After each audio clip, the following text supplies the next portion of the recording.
दाऊ दादा से गले लग के बहुत रोए ठाकुर जी। दाऊ दादा, वो वृंदावन की बहुत याद आ रही है। दाऊ दादा, कहीं ना कहीं मैया को ऐसा लगे कि मैं बहुत सुखी हूं यहाँ पे।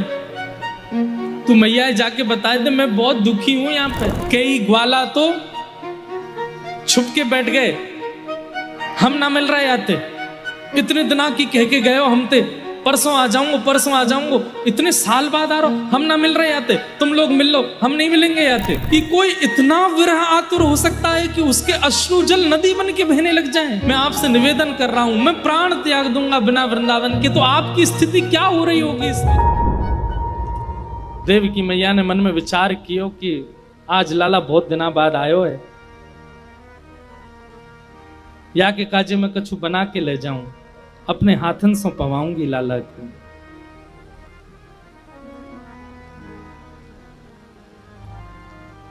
जैसे ही मैया सामग्री लेकर के गई, सामग्रियों में थोड़ा सा मक्खन लेकर के गई, और जैसे ही लाला के सामने जाकर के थाली रखी, लाला आजा मेरी गोद में बैठ जा, आज मैं तो पवाऊंगी। बहुत दिन आएंगे, मैंने तो कभी पवाया नहीं अपने लाला को। ठाकुर जी गए, देव की मैया की गोद में बैठ गए। जैसी देव की मैया ने थाली आगे करी, ठाकुर जी ने थाली की ओर देखा। पूड़ी है, सब्जी है, साग है, भात है, दाल है, खीर है, रबड़ी है, मलाई है, लेकिन कोने में एक छोटी सी कटोरी में माखन मिश्री रखा देखा। और जैसे ही ठाकुर जी ने मक्खन देखा, ठाकुर जी तो हुंकरियों से रोने लगे। इतनी जोर से याद आई यशोदा मैया की। रोते रोते ठाकुर जी देव की मैया की गोद में ही लेट गए, और रोते रोते कह रहे, मोए वृंदावन जानो है, मोए मैया के पास जानो है, मोए बाबा की बहुत याद आ रही है, मोए वृंदावन जानो है। ठाकुर जी के इस रुदन को और ये कहना कि मोए मैया की याद आ रही है, देव की मैया उस समय ठाकुर जी को हृदय से लगाती, लाला मैं यहीं तो हूं, आजा मेरे अंक में भर जा। तो ठाकुर जी चिल्लाते, नहीं मोए मैया पास जानो है। तो देव की कोई अनुभव होता है कि ये यशोदा को याद कर रहे हैं। देव की मैया तो उसी समय उठ करके वहां से चली जाती है, और बाहर जाकर के वसुदेव जी से कहती है, संभालो आप, वो बहुत रोता है, उसको यशोदा की याद आती है। मैं ही अभागा हूं, मैं ही दुर्भाग्यशाली हूं, मुझे कभी प्रेम करने का अनुभव नहीं मिला कृष्ण को। वो आज भी यशोदा को याद करता है। कृष्ण की रुदन को सुनकर के बलराम जी दौड़े अपने कमरे से, और दौड़ करके कन्हैया के कक्ष में गए। दाऊ दादा से गले लग के बहुत रोए ठाकुर जी। दाऊ दादा, वो वृंदावन की बहुत याद आ रही है। दाऊ दादा, आप ले चलो ना मुझको, वृंदावन ले चलो, मैया के पास ले चलो। ठाकुर जी ऐसे हट कर रहे हैं जैसे कोई जिद्दी बालक करता है।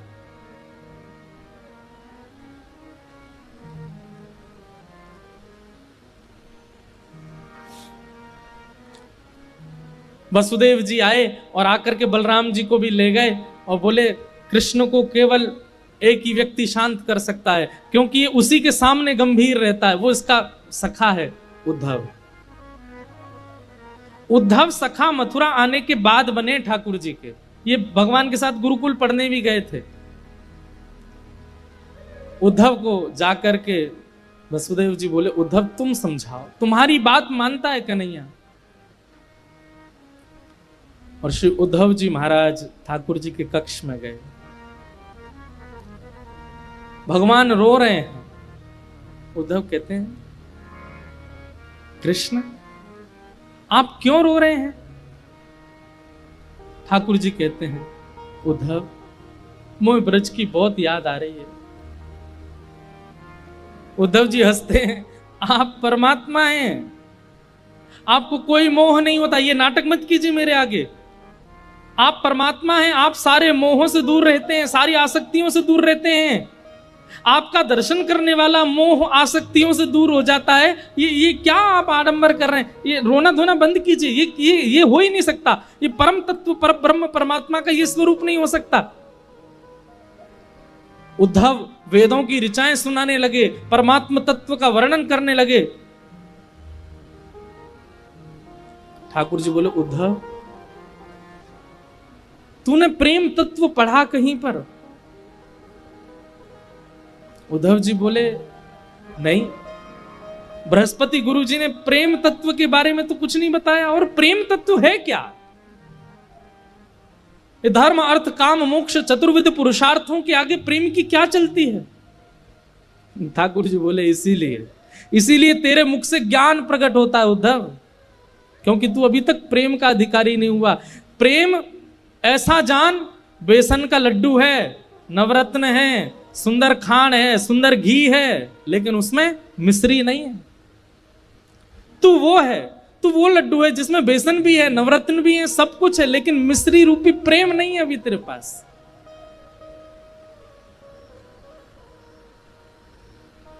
तू नहीं समझेगा। उद्धव मेरा एक काम कर, ये सब बहस की बात नहीं करनी है।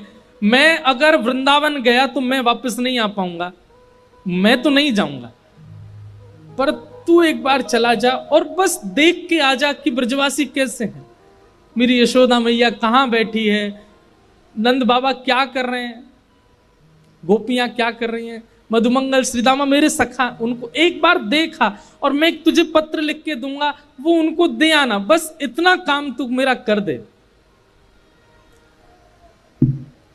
उद्धव जी बोले इसमें कौन सी बड़ी बात, मैं चला जाऊंगा।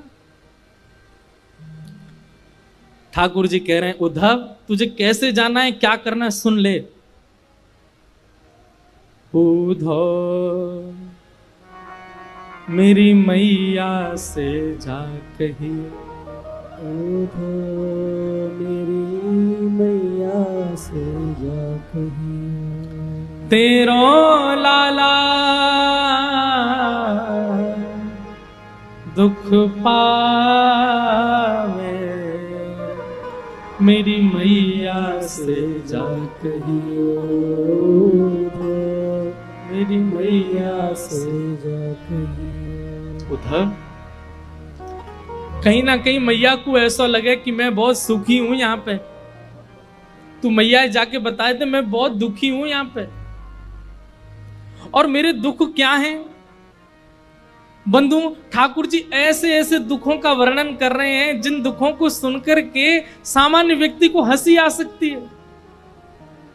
ठाकुर जी कह रहे हैं कोई न मुख धोवे ताते जल, अचला पहुंच सवारे मैया, मुख धोवे ताते जल, अचला पहुंच सवारे।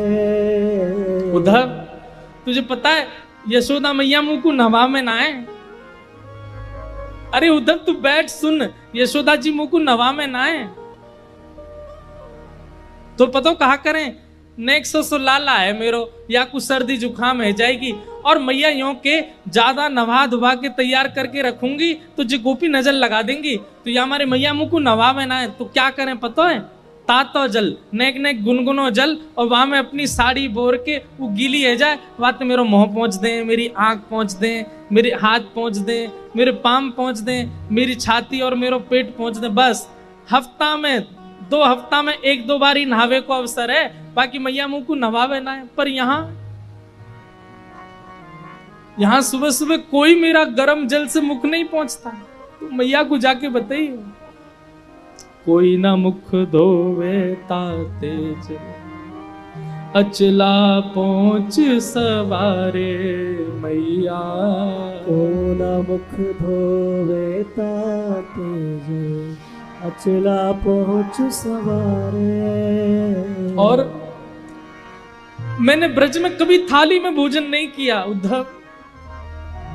यशोदा मैया एक रोटी में माखन मिश्री लेके आ जाती है, मुझे पवाती है, अपनी गोद में लेके सारे काम करती है, पवाती रहती है, और यहाँ रोज थाली आती है अपने, मुझे तोड़ना नहीं आता, कैसे रोटी तोड़ते हैं मैं स्वयं पाता हूं, वहां मैंने कभी अपने हाथ से नहीं पाया। माखन रोटी नाम ना जाने, माखन रोटी नाम न जाने, माखन रोटी नाम ना जाने, माखन रोटी नाम न जाने, कनुआ कहे मोए कोई ना बुलावे,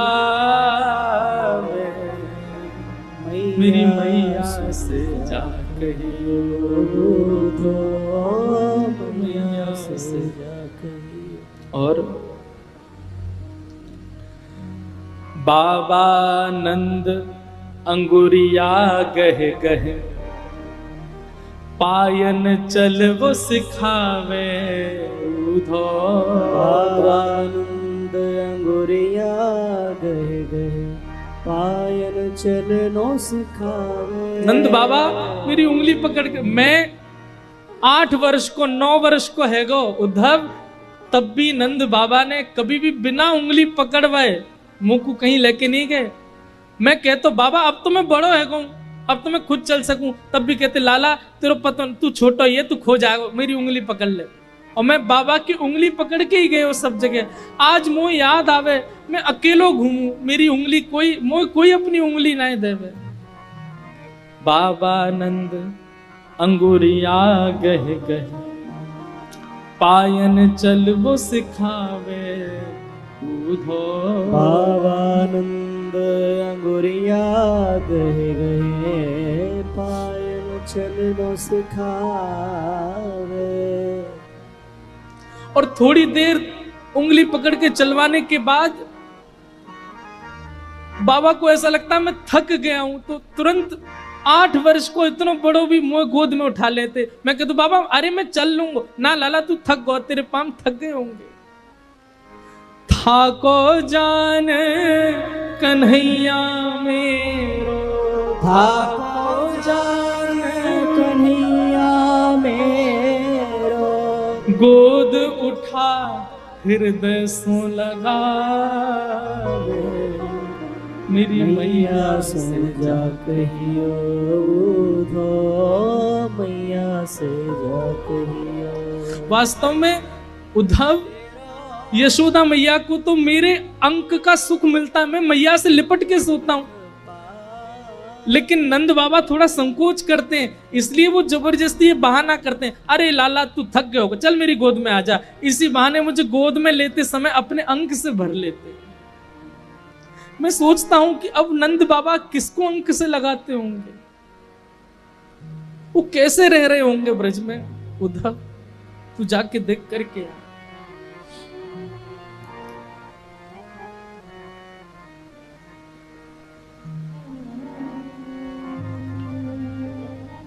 गहर जान जाओ धो, आज ही जाओ ब्रज में, आवत है मोहे याद गोपिन की, आवत है मोहे याद गोपिन की, गैया यूं रम्हावे, मेरी मैया से जा कहियो उधो, मैया से जा कहियो। उद्धव जी को ठाकुर जी कह रहे हैं उद्धव तुम जा। उद्धव जी महाराज ठाकुर जी के आंसू पहुंच रहे हैं और थोड़ा व्यंग में बोल रहे हैं, ये सब आप कैसी बातें कर रहे हैं ठाकुर जी। मुझे लगता है ये ब्रजवासियों को समझाना पहले जरूरी है। अगर ब्रजवासी रोना धोना बंद कर देंगे तो आप शांत हो जाओगे। ठाकुर जी बोले अगर वे रोना बंद कर देंगे, वो मोह याद करना बंद कर देंगे, तो मैं तू को वचन दे रहा हूं मैं ठीक है जाऊंगा। मुंह को रोनो ज्यादा यही मारे आ रहा है, मुंह को रोज हिचकी आमे या को मतलब है ये ब्रजवासी मुंह को याद करें। उद्धव जी बोले फिर तो आपने सही व्यक्ति को चुना है। मैं अपनी लच्छेदार वाणी में ऐसा प्रवचन सुना करके आऊंगा, उनको परब्रह्म परम तत्व की ऐसी व्याख्या सुना करके आऊंगा, भूल जाएंगे आपको। वो आपको सामान्य लाला समझ के बैठे हैं, आपको सामान्य बालक समझ के बैठे हैं, इसलिए रो रहे हैं। मैं अभी जाकर के आपका परब्रह्म रूप उनको दिखा करके आता हूं, भूल जाएंगे आपको। लेकिन वचन दीजिए अगर ब्रजवासी शांत हो जाएं तो फिर आप पुनः उनको कभी याद नहीं करोगे। ठाकुर जी बोले तू जा तो ब्रज। सुन उद्धव एक मेरी बात सुन। बोले क्या? ज्यादा पर ब्रह्म आदि इन सब के ज्ञान की बात मत करिए उनके आगे। भोले हैं ब्रजवासी, वो ज्यादा कठिन शब्द समझ नहीं पाएंगे। तू सरल भाषा में बोलना।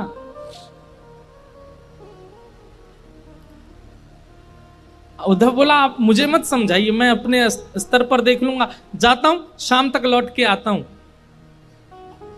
ठाकुर जी लेकर के जा, हाँ उद्धव तू चला जा, और ये मैंने पत्र लिखा है ये दे देना उनको। उद्धव जी ने पत्र ले लिया। जैसे ही उद्धव जी रथ पर चढ़ने लगे, भगवान एक मिनट रुक, इधर आ, नीचे आ। उद्धव जी नीचे आए, ठाकुर जी ने अपना मोर पुच्छ निकाल करके उद्धव के मुकुट में लगा दिया और अपनी काली कमली उतार करके उद्धव के गले में डाल दी। अब जा। उद्धव बोले इसका क्या अभिप्राय?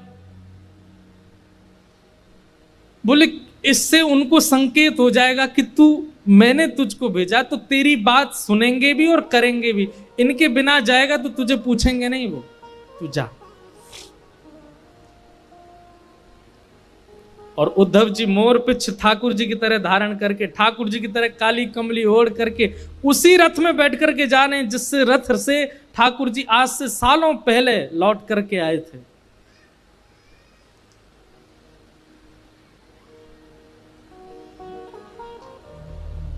यहां ब्रजवासियों की स्थिति ऐसी है कि रोज मथुरा के मार्ग पर जाकर के बैठ जाते हैं, प्रतीक्षा करते हैं कि आज श्याम सुंदर आएंगे, आज श्री कृष्ण आएंगे।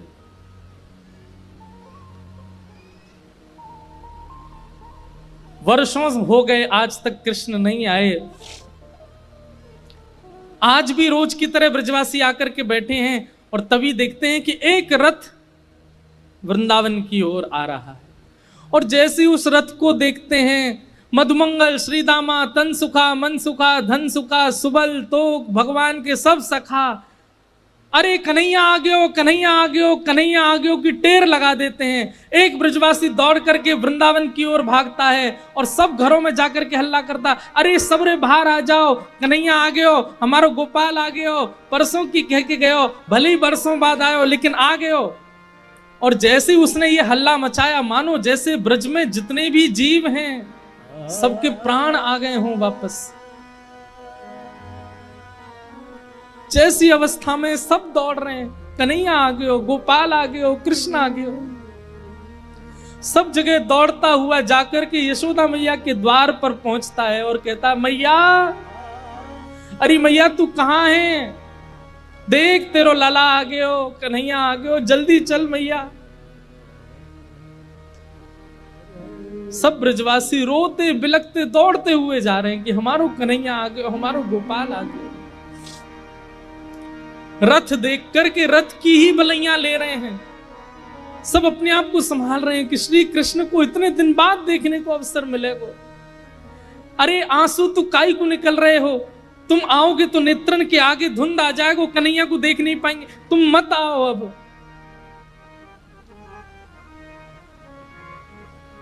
कई ग्वाला तो छुप के बैठ गए, हम ना मिल रहे आते, इतने दिना की कह के गए हो हम ते, परसों आ जाऊंगा, परसों आ जाऊंगा, इतने साल बाद आ रहा हो, हम ना मिल रहे आते, तुम लोग मिल लो, हम नहीं मिलेंगे आते। तभी एक ग्वाला बोलो, अरे भैया बाद में रूठ जाइयो, अभी इतने साल बाद कन्हैया आयो, पहले मिल ले, एक बार गले लगा ले, एक बार हृदय से लगा ले, फिर रूठ जाइयो। लाला 4 दिन मुझे बात मत करियो, फिर रूठ जाइयो, अभी तो मिल ले। तुरंत वो अपना क्रोध छोड़ देता, बोले हाँ सही कह रहे हो, पहले मिल लूं फिर नाराज झेलूंगा। दौड़ करके सब ब्रजवासियों ने उस रथ को बीच मार्ग में ही रोक लिया और सब प्रतीक्षा कर रहे हैं, अब कन्हैया निकलेगो रथ में थे, अब पर्दा हटेगो, पर्दा हटा के हमारो कन्हैया उतर के आवेगो, पहले मैं देखूंगा, पहले मैं देखूंगा, लड़ाई हो रही है ब्रजवासी में, तू पीछे हट, पहले मैं देखूंगा। और इतने में ही द्वार खुलता है रथ का, और जैसे ही उद्धव जी उतर करके बाहर आते हैं, किसी ने भी उद्धव जी को देखा ही नहीं, वो सब अभी भी पीछे ही देख रहे हैं, ये तो कोई सेनापति नहीं करे, अब कन्हैया आवेगो। उद्धव जी कहते हैं जय श्री कृष्ण, ब्रजवासी कह रहे हैं भैया जय श्री कृष्ण, इतकू आ जाने, लाला आ रहा हमारो। उद्धव जी कह रहे हैं मैं आप लोगों से बात करने आया हूं, मेरी बात सुनिए। बोले तेरी सुन लेंगे भैया, इतकू आ जा, लाला आ रहा हमारो। उद्धव जी बोले रथ में कोई नहीं है। श्री कृष्ण आप लोगों की बहुत याद करते हैं, आप लोगों के विरह में बहुत व्याकुल रहते हैं, इसलिए उन्होंने आज मुझे भेजा है। मैं पत्र लेकर के आया हूं उनकी तरफ से, उनका अनन्य सखा उद्धव। ब्रजवासी बोले, कहा कही तेने, कन्हैया ना आयो ना, वो नहीं आए हैं, मुझे भेजा है उन्होंने पत्र लेकर के, आप लोगों की याद में कुछ लिखा है, वो लिख के भेजा।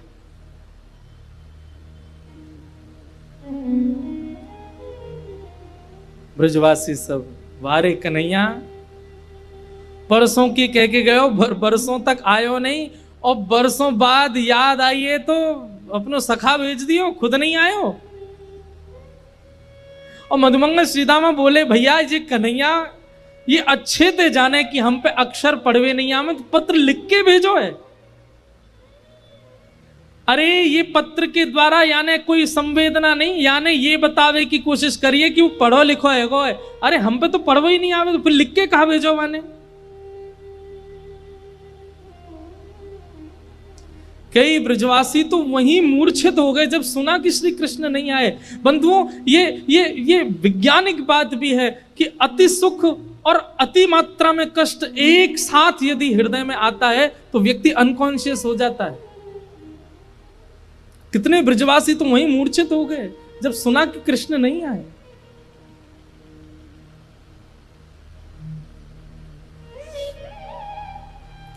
उद्धव जी कहते हैं, मुझे यशोदा मैया से मिलना है। मुझे कहां मिलेंगी मां?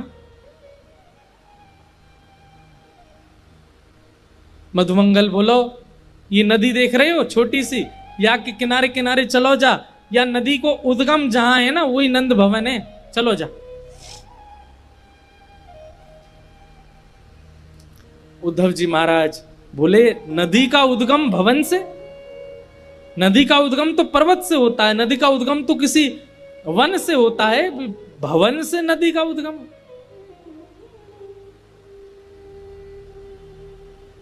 मधुमंगल के, तेरे सखा कन्हैया जब से गए ब्रजमंडल से, उनके विरह में सब ब्रजवासी नंद भवन की दहली पे जाकर के रोते हैं और उनके अश्रु जल ही नदी बन करके बह रहे हैं, इसलिए इसका उद्गम नंद भवन से।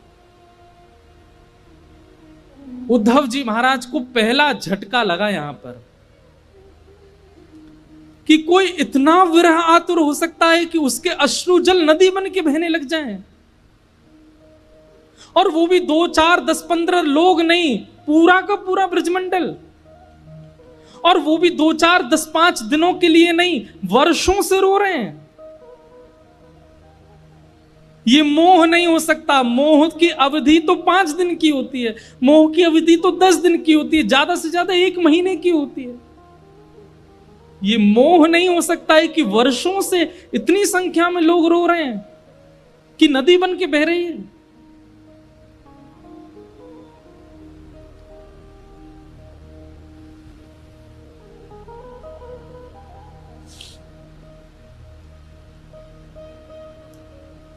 अद्भुत है।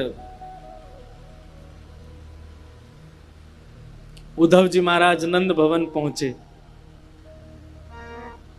मधुमंगल ने जाके कही, मैया बढ़िया भयो तू नहीं आई, लाला ना आयो, वा को सखा आयो, या ते मिल ली हो, मैं तो जा रहा हूं। और उद्धव जी को वहां छोड़ करके मधुमंगल चला गया। यशोदा मैया के पास श्री उद्धव जी गए और कहने लगे, मां, यशोदा मैया कुछ कर रही हैं, नेत्रों की ज्योति जा चुकी है मैया की, अब दिखाई नहीं देता मैया को, अति वृद्ध हो गई हैं और बिना देख नहीं पाती हैं। यशोदा मैया कुछ कर रही हैं। तभी उद्धव कहते हैं, मां, यशोदा मैया कहती, हल्ला मत करे भैया, कौन है, हल्ला मत करे। कभी चंदा मांगे, कभी बहू मांगे, कभी खिलौना मांगे, कभी कछू मांगे, बड़ी मुश्किलन से सुलायो मैंने पलना में, कन्हैया सो रोए, तू हल्ला मत करे, हल्ला करेगा तो उठ जाएगा, उठ के फिर रोवेगा, मुझको तो भाई बहू चाहिए, मुझको चंदा चाहिए, तू हल्ला मत करे।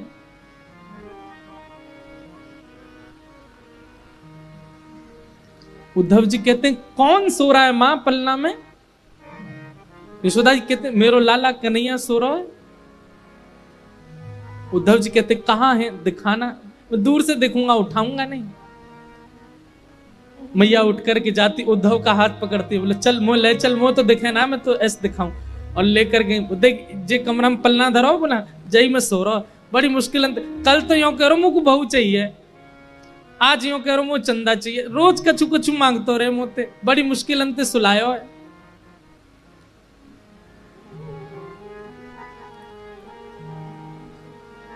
उद्धव जी कहते मां कोई नहीं है पलने में, श्री कृष्ण तो मथुरा जा चुके हैं, वो मथुरा के राजा बने बैठे हैं, आप किसको पलना झुला रही हो?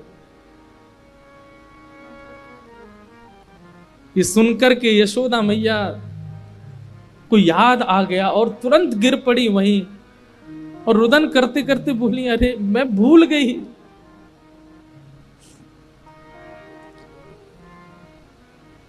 उद्धव का हाथ पकड़ करके यशोदा मैया के कोई मथुरा नहीं गए हो, मैं बताऊं कहां गए हो, एक गोपीन के यहां गए होगो। नंद भवन से बाहर निकल के जाती हैं, किसी गोपी के यहाँ जाती हैं, अरे तू वादना मुझसे शिकायत कर रही, तेरे घर में आके माखन चुरावे। बहन मैं तेरे घर रोज 10 मटकी भिजवाई दे करूंगी, तेने लाला भीतर छुपाई दियो ना, वाकू मुंह दे दे। मैं तेरे हाथ जोड़ू पाम परूं, वाकू बाहर दे दे। गोपी के मैया मेरे यहाँ कन्हैया नहीं है। उद्धव का हाथ पकड़ के दूसरी गोपी के यहाँ जाती है, बोले या के यहाँ गए होगो, या के बालकन के संग खेले। अरे तू वादना मुझसे शिकायत कर रही ना, तेरे बालकन को नोच जाए कन्हैया, मैं आज ते वाके हाथन को बांध दूंगी, कभी नहीं नोचेगो, मेरो लाला तेरे पास न दे दे। घर घर गोपियों के पास यशोदा मैया जाती हैं और उन्होंने जो शिकायत वर्षों पहले की थी वही शिकायत याद दिला करके कहती हैं कि मेरो लाला तेरे पास से वह दे दे। ये सब स्थिति देख रहे हैं उद्धव जी और विश्वास नहीं कर पा रहे हैं कि ये कैसे संभव हो सकता है।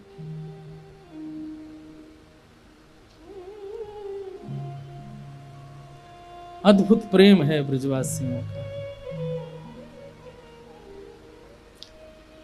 उद्धव जी महाराज नंद बाबा से मिले, नंद बाबा की स्थिति का भी वर्णन किया, फिर गोपियों के पास गए।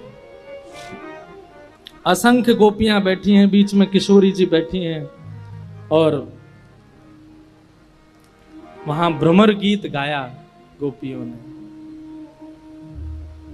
उद्धव समझाने आए हैं ये जान करके गोपियां एक भौरे को केंद्र में लेकर के उद्धव को संकेत करते हैं। हे उद्धव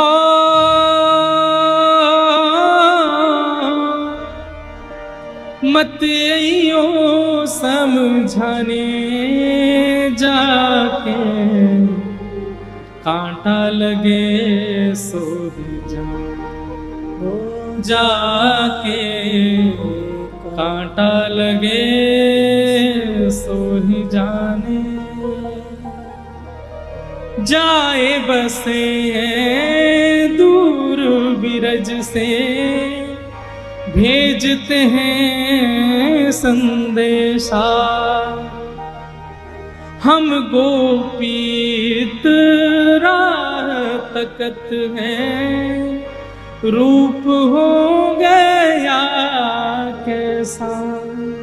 अरे अगर हम पे दया नहीं आई तो यशोदा मैया पे तो दया करी होती कन्हैया ने। पथराई मैया की अखियां, दर्शन उसका पाने जाके, कांटा लगे सो हे उद्धव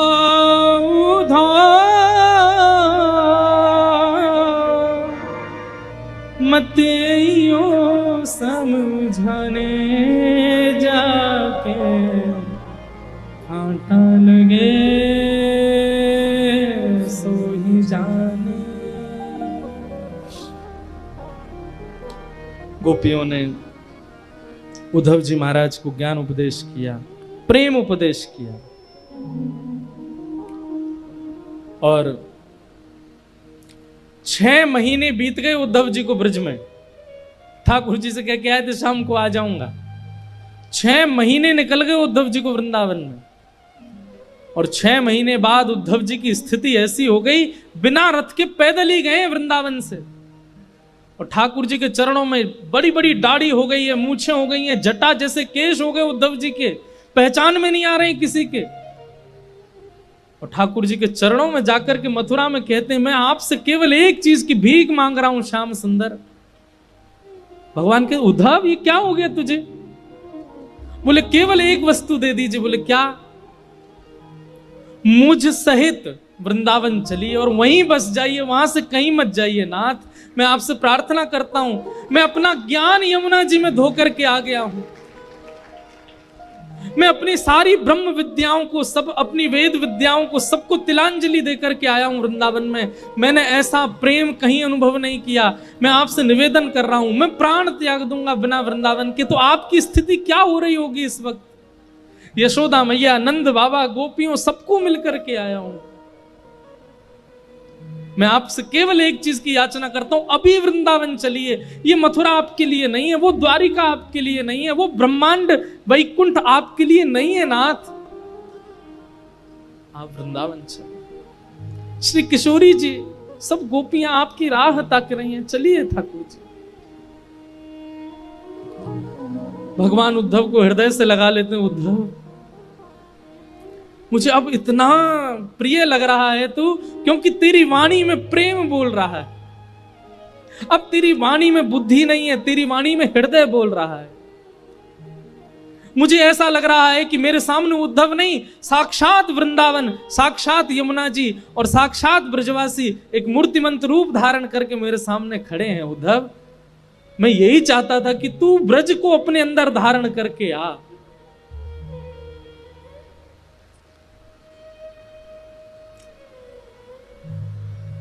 उद्धव ने नेत्र बंद किए, ठाकुर जी ने आज्ञा की, उद्धव नेत्र खोल के एक बार देख मेरे अगल बगल में कौन है।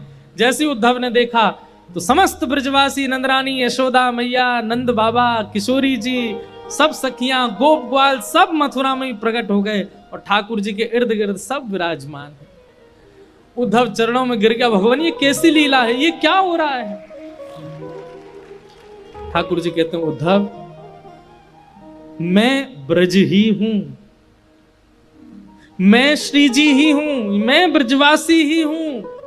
इसलिए कभी ब्रजवासी दिखे, कभी ब्रज दिखे, कभी ब्रज की कोई वस्तु दिखे, उसमें मुझ में भेद मत मानना। हम कभी अलग नहीं हो सकते, हम एक ही हैं।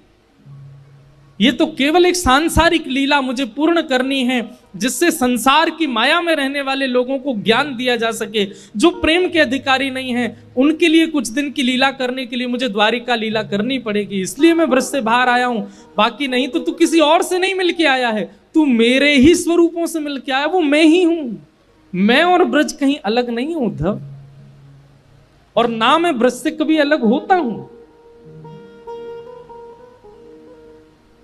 वृंदावनम परित्यज्य पाद मेकम न गच्छति, मैं वृंदावन छोड़ के एक पग भी बाहर नहीं रखता। ये तो मेरा ऐश्वर्य स्वरूप है जो मथुरा में बैठा है। वास्तव में मेरा जो प्रेम स्वरूप है, देखना चाहेगा कहां है? ठाकुर जी तुरंत खिड़की खोलते हैं और वृंदावन की ओर दिखाते हैं, तो किशोरी जी गले में गलवैयां डाल करके श्री कृष्ण के खड़ी हैं। ठाकुर जी कहते हैं, वो है मेरा लीला रूप, वो सदा वृंदावन में ही रहता है।